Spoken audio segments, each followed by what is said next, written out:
10,000 இல்ல, பல ஆயிரம் ரூபாய் கொடுத்தாலும் உன் மொழிக் கொள்கையை ஏற்றுக்கொள்ள மாட்டேன், என் தாய்மொழியான தமிழ் கொள்கையை தான் ஏற்று சொன்னவன் என் தலைவன். தமிழனுடைய பண்பாட்டை, மூடிக்கிடந்த பண்பாட்டை கீழடியிலும் பொருளிலும் தமிழனுடைய வரலாறு 5300 ஆண்டுகளுக்கு முற்பட்டது என்று சொன்னவன் என் தலைவன் மு.க. ஸ்டாலின். அதனால் தமிழ்நாட்டுடைய இரும்பு மனிதன் என்று அவரை சொன்னால் அது மிகையாகாது. எனவே இரும்பு மனிதன் தமிழ்நாட்டு முதலமைச்சர் என ஸ்டாலின் அவர்களே, காலையில் ஒரு நிகழ்ச்சியை நான் பார்த்தேன்.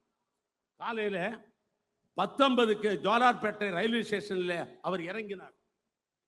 எதிர்பாராது அவர் திருப்பத்தூருடைய விருந்து மாலைக்கு போகிறார். எந்த ஏற்பாடும் இல்லை.